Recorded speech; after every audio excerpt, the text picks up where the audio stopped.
So after retaining the Bundesliga title in yesterday's episode, we now have a transfer special where we need to improve our first team so that we can go again for the Champions League. It was really disappointing getting knocked out in the quarterfinals this season just gone.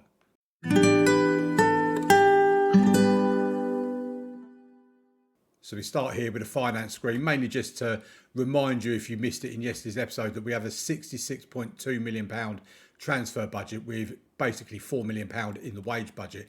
And we've got about, 650,000 spare wage budget to play with at the moment, 609,000. So, yeah, and the overall balance is not great at the moment, but I'm sure that will figure itself out by the time we get to the end of this episode and the start of the new season.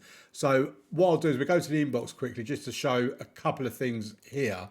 The supporter profile update, the hardcore has gone down to 7%, the core has gone up to 36%, family down to 19%, fair weather up to 20%, corporate and casual has stayed the same. We've gained 7.4 million followers on social media. Our social media team has worked really, really hard this season. Supporters influence on the board remains at a moderate level, 3 stars or 3 dots, whatever you want to call it. In terms of the club vision and expectation meeting, they basically want us to do the same as what we've done this season, be competitive in the Champions League and qualify for the Champions League. So as long as we do that, they will be very, very happy with me. We will accept the current vision. We'll also go to the end of season team meeting and we'll just say what the board have told us to say. Bundesliga aims for the season. I think we can qualify for the Champions League. They're all happy. That's the reaction we're after, and we will leave. Now, I do want to show you something that I have spent a little bit of time thinking about, because I noticed a news item come in that told me that Bayern Munich have sacked their manager. And Matthias Dahm, who is actually Thomas Tuchel, he's a favourite for the Bayern Munich job. And I'm sitting here thinking, I wonder if we could get it. I wonder if we could actually get the Bayern Munich job if we went for it. Because Bayern Munich, in terms of resources available to them, if we click on them and view the job advert, we've got a wage bill of 4 million. They've got a wage bill of 6.5 million. I mean, what you could do with I dread to think what the transfer budget is with Bayern Munich. If we have a look at their transfer history, what have they done? So this season they've sold £88 million worth of players, bought in £128 million. Half of that, or over half of it, went on our star player Remco Beckhus. And if we go to the season before, 120 million spent, 67 million went out, 100 million. To be fair, they're not spending a massive amount. They spent 231 there, but only 49 there, 76 there. So yeah, they've not actually been massive spenders, but you can imagine there's going to be a very, very healthy transfer budget. But yeah, like I say, I looked at it and just thought, I wonder. I did also have a little look at the jobs for the Argentine leagues and also the Mexican. There's a couple of Mexican leagues down here, or Mexican teams, I should say. And yeah, they're definitely areas that I'm going to be looking at once we win the European Champions League. And look, I'm not committed to winning the Champions League with Borussia Dortmund. Like this one with Bayern Munich, if I think a better option comes up, I'm all for going for it. And that's why I've been very tempted with Bayern Munich, but I've decided not to go for the Bayern Munich job. But yeah, I have been very tempted by it. But anyway, let's forward on. Let's get to the end of season review, and then we can really get our teeth stuck into the transfer special side of this episode. Here we are then for the end of season review, and our 3 lovely little trophies on here. The Bundesliga title, the UEFA Super Cup and the German Super Cup. Let's get straight into the end of season review. Our new arrivals. So Philipp Oberle has been given the sign of the season. I'll probably agree with that, to be fair. £95 million from Lyon. 48 appearances at 7.17. That is very good for a goalkeeper. Other signings, Thiago Freitas came in for £59 million from Marseille. He's had a very good season. 43 appearances and 30 goal contributions, included 17 goals and 13 assists at a 7.49. I am very happy with him.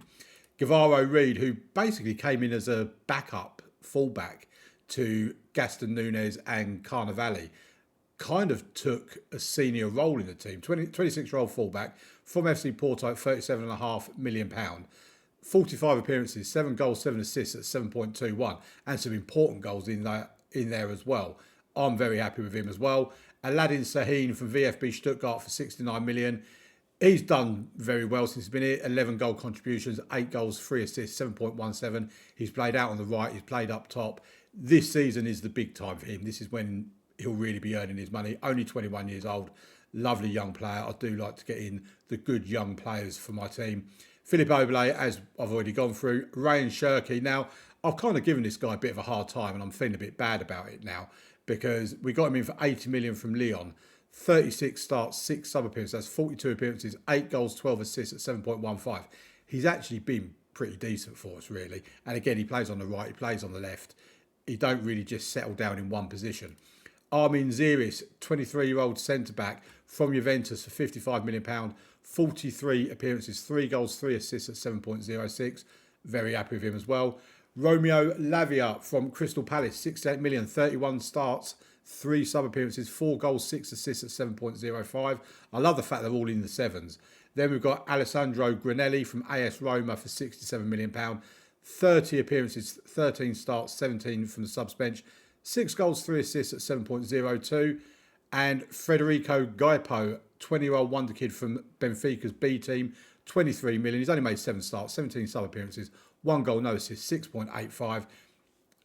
He's probably the biggest flop of them all, but I'll say it's a bit hard to call him a flop when he's not really been given a real run of games. If we have a look at the transfers out just to see what they've been doing, where are we? This guy here went for next to nothing. He's had a good time of it. He's had a really good time of it, actually, out in Saudi Arabia.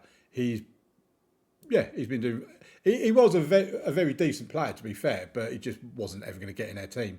Then we have Giovanni Reina, who went to Al Hilal for nearly 30 million, 29.5. He's had a really good season. Schlotterbeck, also at Al Hilal. He's had a really good time. It's got 10 assists for Schlotterbeck. I'm kind of thinking they probably played him out on the left. Mads Bidstrup went to Al Ali, and again, a very good season. I mean, they've all had good seasons, to be fair. Alex Valla as well. Angelo went to Leicester. He's only made 1 start, but he's done well when he's come on as a substitute. Giovanni Quenda, the same for him. Beckhus has done well at Bayern. And then you get these ones down here that have not really done as good, but they're earning their money, I suppose, aren't they? Right, let's get on to the season to remember part, the expectations and all that. Bundesliga, we won it. The European South American Club Challenge, we were runner-up. Less said about that, the better. I'm not very happy with that competition. The Champions League, we got to the quarterfinals, getting knocked out by Manchester City 4-1 on aggregate. The UEFA Super Cup, we won, beating Manchester City 3-1. The DFB Pokal, what round did we get to in this one? 3rd round. Yeah, we got knocked out by Leipzig. Then the German Super Cup we won. And we've got the Club World Championship coming up. I don't know what this is about, but in our group, we've got this Wydad club, then we've got Real Madrid, both at neutral. We haven't played them yet. I don't know why I'm saying we've lost them. We haven't played them yet. But it's acting like this competition. So it's saying we've had a Group F match against Eintracht Frankfurt. No, that's not. This is bugged out, basically, this screen. That was the DFB Pokal final. Mönchengladbach beat Frankfurt in the final 1-0, but that's saying this was a Group F. So yeah, this is bugged out. But basically, we've got Real Madrid, this club, and Boca Juniors of Argentina in our group, and the top 2 qualify from that group, so we would expect to qualify for it. I would like to win that competition, I'm not going to lie, even though it is a bit of a nothing competition, really. But yeah, that's just bugged out, pay no attention to that. Moments to remember, the biggest win was a 7-0 win against Werder Bremen. The match to remember was a 4-2 win against Liverpool in the Champions League, and the goal of the season was in the Bundesliga in a 2-0 win against Hertha Berlin from Angelo Stiller. Quality strike from the BVB defensive midfielder Stiller, as he scores a powerful effort from 23 metres. Looking at annual revenue, sponsorship, it says has gone down, but it's actually stayed the same. Broadcast revenue has gone up by a couple of million. Corporate and hospitality has gone up by a few thousand. Competition prize money has gone up by about 30 million, sorry. And our match day commercial and retail has gone up by about £500,000. No new sponsorship deals. We're a 4.5-star worldwide reputation club. 53 million has come in from merchandise sales, and our shirts have been sold by Canate, Shirky, Barcola, Kamiri and Levi. Nice to see it. We look at our best 11 and it's only Angelo Stiller in this position that isn't a 7 or above. They've gone with Oblate, Carnivale and Reed, Ziris, Esteve, Stiller, Kamiri, Freitas, Shirky, Levi, Canate. I don't really disagree with that, to be fair.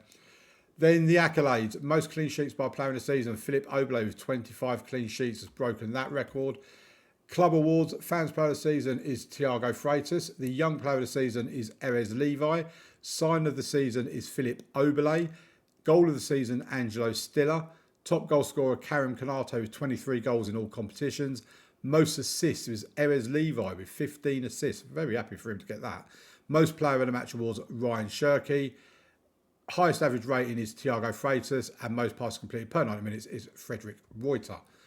History in the making. Borussia Dortmund owe their title to powering through the middle of the season. That really set them on their way. A remarkable season for Borussia Dortmund really began to pick up speed in the middle of the campaign. They are deservedly champions. There you go. And the manager timeline is what the manager timeline is. Have just a quick look through the emails. Make sure we're not missing out on anything. No, we're not. And right, what I'll do is I'm going to forward through because I'm kind of looking at my tactic at who I want to bring in and move out. I want to bring in a central defender. I want to bring in an anchor if they're better than what we've already got, that is. And then it's basically just a case of what we see on our scout reports for players that we can get in that improve this first team. It's not about improving the squad anymore. It's about improving this first team and potentially a right back as well. We are potentially looking at moving a few players on, as I discussed briefly in yesterday's episode. Bradley Barcola could be leaving. Karim Canate could be leaving. Adeyemi could be leaving. There's other players as well that were all wanted, like Freitas is wanted as well. I have no intention of letting him go, but Aston Villa are interested in him. We'll see what happens, but I'm probably going to be moving players out before I bring anyone in, unless someone comes up on a scout report that takes my fancy in the meantime. But yeah, I want to get players out so we know exactly what our transfer budget is, and then we know what we can bring in. So I might see you on the 1st of July. It might be a little bit earlier. Who knows? Right, it's the 1st of July and there has been transfer activity going on. So in terms of players going out, Unal Ganai, one of our backup young left back type players, well, can play left and right. He's potentially on his way out to Hamburg for £500,000. It gets him off our books. He's in the last year of his contract. He wants to go. So looks like he's going to go. Angelo Stiller also in the last year of his contract. We've had offers coming in for him. There's been 5 offers for £17.5 million. And that'll be another £230,000 off our wage bill as well. 32 years old. He'll be 33 by the end of the season. So yeah, they are going. Raphael Bode. I'll make up my mind by the beginning of the season. Midfielder, 93 million rising to 102 million from Nice. He'll be our Mazzala with Freitas next to him. Kamiri can also come in and support both of those as well. Really happy with him. He looks like a really good, decent signing. Great first touch, great passing, great technique, great vision, great decisions, great composure, great balance, great pace. His physicals, his natural fitness needs a bit of work, but his physicals overall are really good, as are his mentals, and his technicals are very decent. Also, 23-year-old Austrian, fits in with what we want to do, and he's a 4.5-star player. So essentially, yeah, he will come in to this part of our midfield and really add some substance to that. If we just pop him in there now, I mean, that's what the midfield will look like with Bode in there. So yeah, I'm very happy with that. We do have fixture news to tell you. So if we have a look at the schedule and we have a look at the start of our new season, we've got the first game in the DFB Pokal here against Unknown. We've also got Borussia Mönchengladbach. They're usually the first 2 games of the season. I'll probably skip those, if I'm being completely honest, because they're not particularly important. But our start to the league season is tough. We've got VfB Stuttgart at home, then Hoffenheim away. Then we've got Bayern Munich at home, Frankfurt away, and Leipzig at home, followed by Werder Bremen away. That is a really tough 6 games. We'll obviously be doing Stuttgart versus Hoffenheim as our first 2 games of the season. I think what we'll probably do after that is skip Bayern and Frankfurt. We do Leipzig and Werder Bremen. As you know, I don't want to spend too long on the first part of the season because we want to get to the latter part of the season where the Champions League games and all that kick in. In terms of our World Club Championship, you may have noticed a bit of a thing on the previous page, but we played Wydad Casablanca 11-0. We won that game. Shirky with 2 goals, Ziris with 1, Dijon Kamiri with 2, Aladdin Sahin with a couple, Freitas with a hat-trick, and Erez Leve. Esteve got sent off in the 91st minute at the Plonker. But yeah, we beat them. We then played Real Madrid, lost 4-2 against them. Levi and Kamiri getting on the score sheet there. Then in the final group game, we played Boca Juniors and won 3-1. Gaipo with a penalty, Reuter and Fontas on the score sheet there. That was a fully rotated starting 11 with the exception of Philippe Oberle in goal. Then we played Manchester City in the second round. This felt a little bit bittersweet, really, considering we couldn't beat them in the Champions League, but we did beat them in the UEFA Super Cup, and we've beaten them again in the World Club Championship 2-0. Shirky and Sahin with the goals in that game. We next play Liverpool today on the 1st of July. They have a couple of players missing or suspended. We have Bode that's obviously not registered yet. But yeah, we have Liverpool in the quarterfinals. We have a look at the rest of the quarterfinal draw. Monaco are in there. They play Bayern Munich. PSG are in there against Benfica, and Villarreal play Real Madrid. FC Tokyo were in this as well. They were in the group stage. They were in Bayern Munich's group, because I did start to think, if we'd gone to Bayern Munich, we could have had one of our first games in charge of them against Tokyo. Tokyo did pick up a win. It was against Pyramids, but then they lost to Bayern and Benfica, as you'd expect, and end up going out of the competition. In terms of our group, we finished second in that group. Real Madrid top, Boca third, and Casablanca fourth. So that's pretty much all the update I've got for you at the moment. We've had staff leave and all this sort of stuff, so I've got a busy time ahead of me. In terms of the transfer budget, at the moment we've got 13 million left in there. We've got 400,000, just under 380,000 in the wage budget. We're still obviously wanting to try and move people on. If Stiller leaves, that will add another 17.5 million to that, taking up to 30. But we do really need to get moving on some other players, especially as the likes of Kanate and Adeyemi and Barcola, they're all running out of contract at the end of this summer, or at the end of this season, sorry. So yeah, more work ahead of me, and I'll come back to you when I've got some more news. Okay, so latest update, it's the 17th of July. There's been players coming in and players going out. But also need to bring you up to speed on the fact that we won the Club World Championship. I was quite happy with that. Oberle picked up one of the Players of the Tournament awards because he kept 5 clean sheets throughout the tournament, and that is a record apparently. But yeah, you knew about the Man City win. We then played Liverpool, beat them 4-0. Quite a comprehensive win there. And as you can see, it's not like we lucked our way through it as well. We were very much worthy of it. Levi getting a couple of goals, Shirky and Kanate also getting on the score sheet. Then we played Bayern Munich in the semi-final and a 2-0 win against them as well. Again, we have a look at the stats, and again, we didn't luck our way through. It's a close game, don't get me wrong, but we did deserve the win. 2-0, Freitas and Kanate on the score sheet there. And then we played PSG in the final and a 2-0 win in that as well. And again, while we're giving up a little bit of possession, which does feel unusual because we gave up possession in most of these knockout rounds, and we do tend to against the big teams. Again, we were good value for our money. I mean, 91% pass completion. I was very happy with that. Shirky and Ziris getting the goals. Ziris scoring from a Carnevale corner. I always like to see a goal from a set piece. Since then, we've had a couple of pre-season friendlies. Oberhausen, a 7-2 win in that game. Plenty of people getting plenty of goals. And Armenia, Bielefeld, we got a 4-1 win in that game. Freitas with a hat-trick, and Raphael Bode getting on the score sheet as well. Erez Levi has picked up an injury. He's out for 3 to 4 weeks. So he's probably going to miss the start of the new season. But hopefully that won't be too much of an issue. We've got 3 more friendlies to play, Bologna being one of them. And then it will be the start of the new season. If we go to transfers and have a look at what's gone in and what's gone out. So we'll have a look at the ins in a moment. But as you see, we have signed a couple of big names there.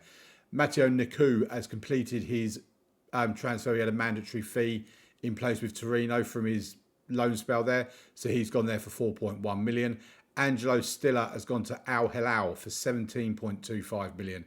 Karim Adeyemi rejected a £51 million, straight £51 million offer from Atletico Madrid, but he did end up going to Fiorentina for 49 million, raising to 59 million. Dieter Hesse has gone to VfB Stuttgart for 10.5 million. I think that was a really good price, actually. I was quite happy with that. Unai Ganai, last year of his contract, he's gone for £500,000 to Hertha Berlin. Hopefully he won't come back to haunt us during the season. Bradley Barcola has gone to Atletico Madrid for £73 million. And Karim Konate has gone to Al Ittihad for 61 million. What quite annoyed me is we do have 100% of transfer revenue to be retained, and we only got given something like £33.5 million of that 61 million. I then realised when I skipped forward a day that we had to pay Chelsea just under 20 million as a sell-on clause thing for him. So another reason to hate Chelsea, really. In terms of players in, Raphael Bode, you know about. Central midfielder will play in the Mazzala role, can play the advanced playmaker as well. So if Freitas is out injured, he can easily swap to the other side if I need him.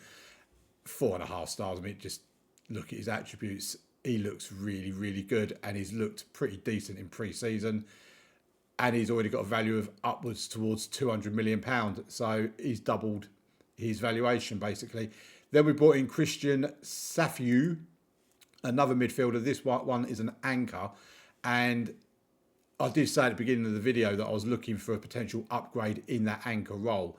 And we certainly got that upgrade with Christian Safiu as well. Again, valuation of heading up towards 200 million as well. Got some really good physicals, really good mentals. His technicals are very decent as well. 24-year-old German. He will help us fill out our, the homegrown status stuff. We have brought a couple of players into the squad as well. If I show you, we brought in Pierre Rutten from the under-19s. He's not much of a player, but he'll just add a bit of a backup. We are training him to play there. He can already do the left-hand side. We're training him to do the right-hand side. We're trying to bring him on and give him opportunities in that as well. And yeah, he'll learn to play that. He can do it to 2 to potential 3-star in the future. He's got really good acceleration and agility, some decent pace. Yeah, he's homegrown at club, and he'll do a job if we need him. Basically, he's Hesse's replacement. Then we've also brought in Ferdinando Pavesi, who can do the central midfield. He can do the advanced playmaker, the Mazzala, to like 1 star, but he has got 3 to 4 star potential. We're hoping by bringing him in and like during the season, giving him some game time off the subs bench, maybe playing him in some cup games, things like that, we can help him move forward and progress. He is on a youth contract at the moment. I don't know if we've actually... hang on, no, end that a minute. I want to have a look at his contract. So we need to discuss that with him in terms of, what am I doing? I don't want to market interest. Right, this one. There you go, interested. Thank you. He's very interested in renewing. That's great to hear. I'll sort that out now while I think about it. I was going to say I'll sort it out off camera, but I'll sort it out now while I think about it. So he's not having a 15% yearly wage rise. He can get stuffed. Yearly wage rises do my head in. There you go. We've got him sorted.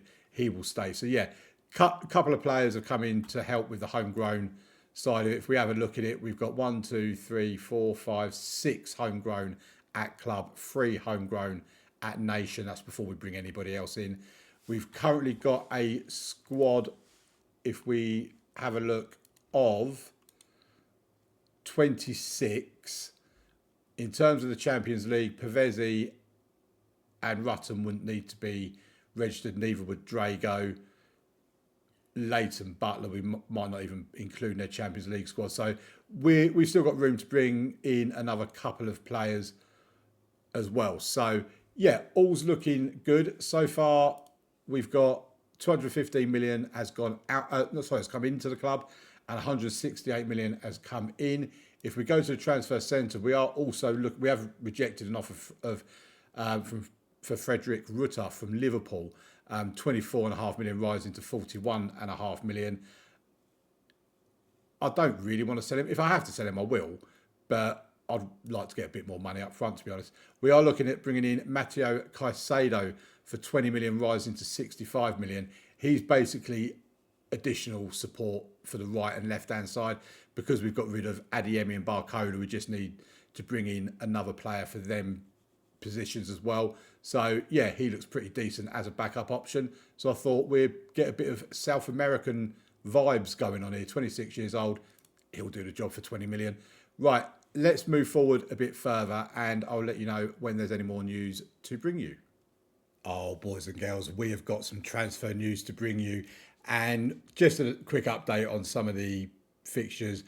We played Al Ittihad, beat them 4-0. Whoever this team is, we beat them 6-0.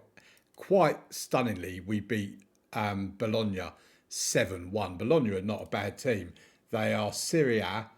If we have a look at their history, I mean, they're 15th last season, 9th the season before, 6th the season before, 11th the season before that. They are a good Serie A side. Not a top Serie A side, but a good one. But let's get to the transfer news. And in terms of the transfer history, no more players have gone out yet, although there is one on their way out, and I'll bring you that news in a moment.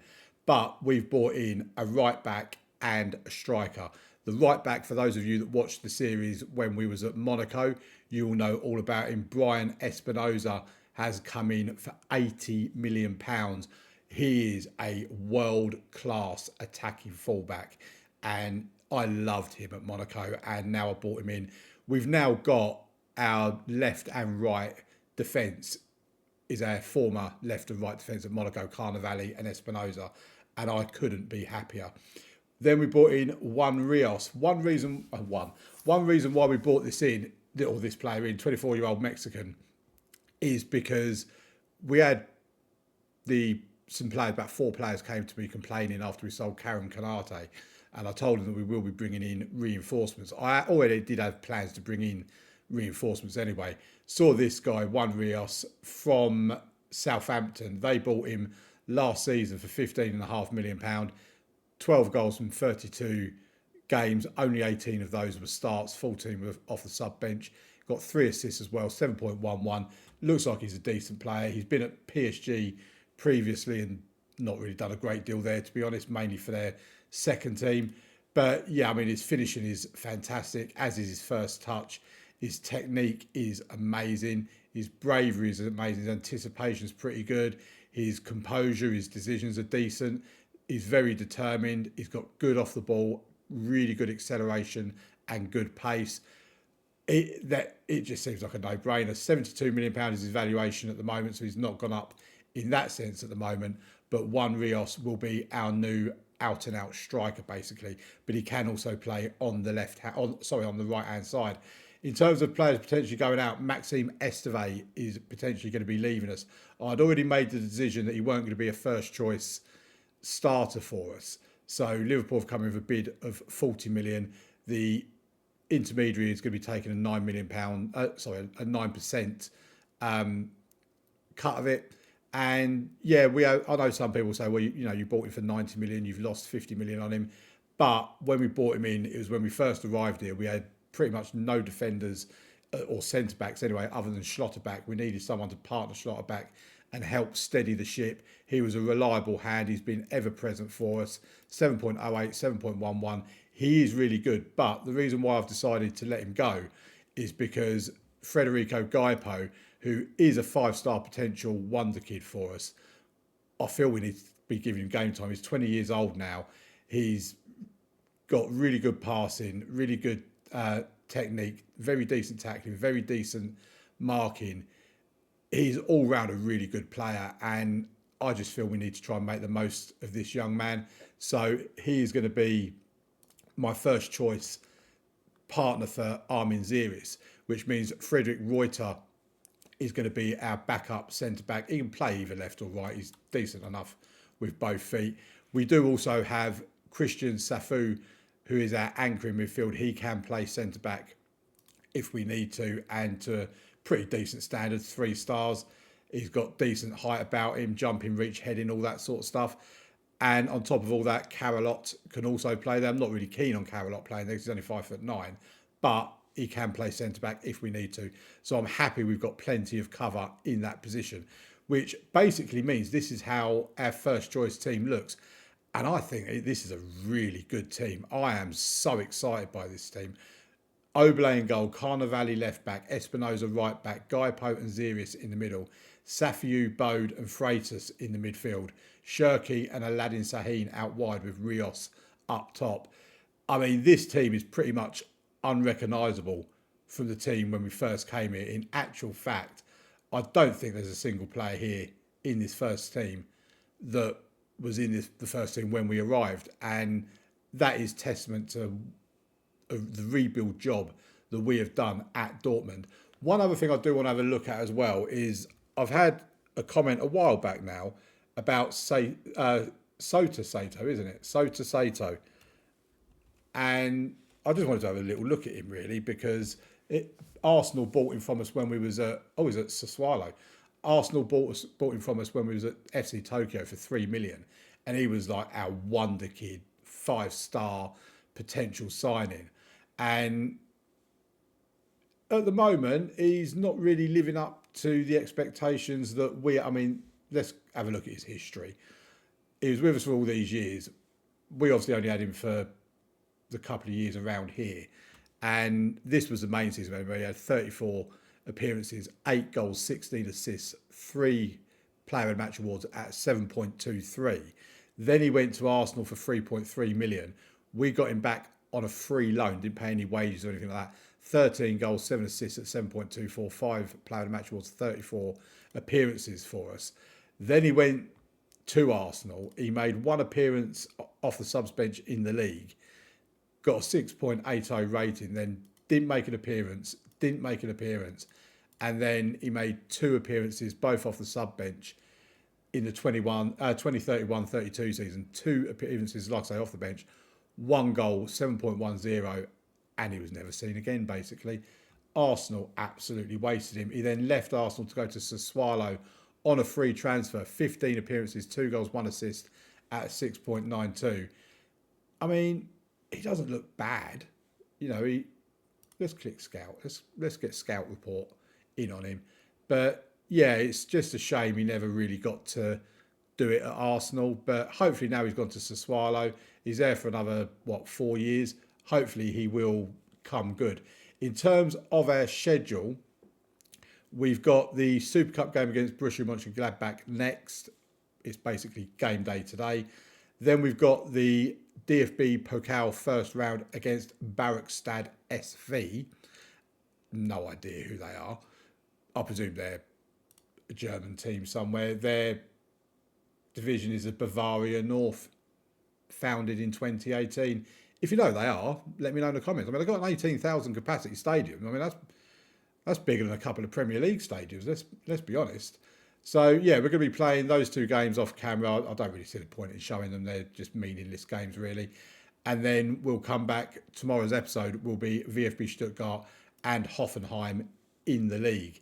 If we have a look at the season preview for the Bundesliga, they've got us as second favourites with at 4-1, with obviously Bayern at top, Leipzig way behind. I mean, this season preview pretty much has it as a 2-horse race. If we look at the Dream Team 11, the Media Dream 11, we've got Obley in goal, Zirius, Espinoza and Safiu are in that team. So who's this Costello Jr.? Costello, he's 30 years old, I'm not interested in him. Who's Mukanya as the centre-back? Well, he's actually an anchor in midfield that can play. Oh, he's 5'10", I wouldn't be having it. He's got some very decent physicals, though, to be fair to him. He is quite the player. 24 years old, contracted to Bayern Munich on 300 grand a week. Some of the players you get in here, by the way, are just so expensive. If we go and have a look at the scouting centre, one of my main issues has been trying to find a centre-back. I just can't find a centre-back that is affordable. Saying that, I've just found this guy here, Amadou Doumbouya. He's only 6 foot. I mean, to be fair, he does look very, very good. How have I not seen him already? Because I actually really like the look of him. Ball playing defender. Let's ask agent about availability. he doesn't want to sign for me. Wouldn't be interested in joining Borussia Dortmund at this time as he's only just joined his new club. Okay, that's fair enough. So, yeah, he's just joined. He was on loan at Monaco the season we left. He's come from AC Milan. So AC Milan bought him from Nice for 56 million. He's now moved to Juventus for 35.5. I mean, that is a shame. I would have really liked him, actually. He actually looked pretty decent. And that's like literally the only centre-back I've found that is a foot like this guy here, Peter Kalinski, up to £133 million from Lorient. Can play right back, can play centre-back, but he's only 3 stars. He's not really... I mean, let's do the actual comparison with him. And let's compare him with... Where's Ziris? Let's compare him with Armin Ziris. And they're very similar. I mean, Kalinski does have slightly better mentals, slightly better aerially, slightly better technicals, attacking. I mean, he is... The only thing that Ziris has in his favour is he's slightly quicker. Defending and physicals, they're the same. If we have a look at the attribute comparison, we see here that Zielinski averages an 11 for technicals, whereas Ziris averages 9. They're level at 13 each for mentals and average at 15 each for physicals. This is the one I prefer to go to, because when you look at it like that, that they are basically the same physicals, same mentals, and there's 2 in it for the technicals, that kind of shows you a little bit more how close it is between the 2 of them. And Ziris is on, what is he on, 100 grand a week, 23 years old. I mean, he's actually pretty decent, isn't he? Let's be fair. And he's got decent right and left foot. I mean, would it be wrong of me to make an offer for him? I could actually see myself signing this guy. I really could. Do you know what? Let's ask the agent about his availability. He's slightly interested. He's not going to give me too much yet. They're going to want around 137 million. 79 to 120,000 pound a week. 71 to 110. So he's brought it down a little bit. Field, you scaled it back. Let's have a cheeky little bid, shall we? What have we got? We've got 70 million in the transfer budget. So we could go 50 million up front. Then in instalments, what, another 50 million? And then if we say after 50 league games, we'll give him 40 million. You always have to go a little bit higher than what they want. So 137, this would be 140. No doubt they're going to come back and it's going to be up towards 200 million. But let's have a look at what they say. Oh, okay, they've agreed to it. Ladies and gentlemen, we may have just signed a brand new centre-back live on camera. Well, I say live, it's pre-recorded, but you know what I mean. Right, what I'm going to do is I'm going to play through the games against Mönchengladbach and Barracstadt, and hopefully we've got, when's this game? 13, so it's in a week's time. So I'll bring you back just before we play Stuttgart to wrap up the episode, and hopefully we've got news on a brand new centre-back that could be coming in here as Ziris' replacement, and kind of feels like that would be the last piece of the jigsaw. Right, we'll wrap this video up now, and Maxime Esteve has left for Liverpool for £40 million, so he's another player out. £255 million brought in from player sales. Peter Kalinski has arrived from FC Lorient for 100 million, rising to 140 million. £478 million spent. So that's a total transfer window of what? Nearly £750 million. I think we've done some really good business here. Bode is a first teamer, Safio is a first teamer, Espinoza, Rios, Kalinski, Matteo Caicedo for 65 million is the only backup player we've actually signed. And yeah, we got rid of some big names: Esteve, Canate, Barcola, Adeyemi, Stiller. The lesser names of Niku, Hesse, Gunai, Oliveira's gone out on loan as well. So yeah, we've done some really good business. To bring you up to date on our schedule, we played Borussia Mönchengladbach in the German Super Cup. We won 3-0 in this game. It was total domination. They never even got a shot on target. One Rios getting 2 goals in the game. Sahin with 1 assist, Espinoza with the other assist, and then an own goal to finish it off in the 92nd minute. We actually had 21 shots off target, which was quite concerning because we should have had more than what we had, to be quite honest. But a 3-0 win, we win the Super Cup, can't complain. Barrackstad, I didn't rotate too much for this game, only made a few changes, like Levi came in for Sahin, Ott came in for Safio. Safio picked up a bit of a knock against Mönchengladbach. He was fit to play, but I just didn't want to risk him. And Guevara Reed came in for Espinoza. He got 1 goal, 1 assist, and a 10 out of 10 rating. He had a great game. He actually picked up man of the match for that award, for that performance, even though Shirky and Rios also got 10 out of 10 ratings. And yeah, Rios with 2 goals, I think it was, and 2 assists. I mean, this guy, he is the one. Sorry, I know that's a bad pun, but... And have a look at him as well. Look at that lovely hair. I mean, he has got the most beautiful hair I've ever seen in Football Manager. I am in love with One Rios already, if that's not obvious. So, yeah, a whole host of goals. Freitas, Shirky, Fontas, all this sort of stuff. All got on the score sheets. Plenty of assists going round as well. And they had 1 shot on goal. It was on target and they scored it. Worryingly, it came from Kalinski misplacing a pass around this area of the pitch. They got the ball, passed it forward once and took a shot right into the, left-hand corner as you look at it. So, yeah, commanding win. We're through to the second round. We play VfB Stuttgart in the second round of the DFB Pokal. That is at home. We are also the team we play on the first game of the season. And talking of the first game of the season, that will be tomorrow's episode. VfB Stuttgart and Hoffenheim, to have a look at our new team, at how we're looking. And I've got to say, I'm going to call it now. We're winning the Champions League. I am so confident with this improved defence. Only Ziris and Carnevali have survived from last season. Kalinski and Espinoza are newly added to it. With this new look midfield as well, Safio looks absolutely incredible in that anchor role. He really does. Bode looks promising. Freitas, we know what we get from him. And then obviously with Shirky and Levi and Rios. One Rios. He looks so good. I can't wait for you to see it. Hopefully they all live up to my billing when we get to showing them off to you in tomorrow's episode. If we have a look at the season preview as well, just one more time, we have closed the gap. We're now 7-2. So what's that? 3.5 to 1 to win the Bundesliga. Obviously, Bayern are still the flat-out favourites. VfB Stuttgart, who we play first, they are expected to finish 6th, and Hoffenheim are expected to finish 12th. So lovely, lovely stuff. Right, that is the end of this episode, ladies and gentlemen. Thank you very much for watching. Please join me tomorrow for the first 2 games of the season, and let's go and win the Champions League.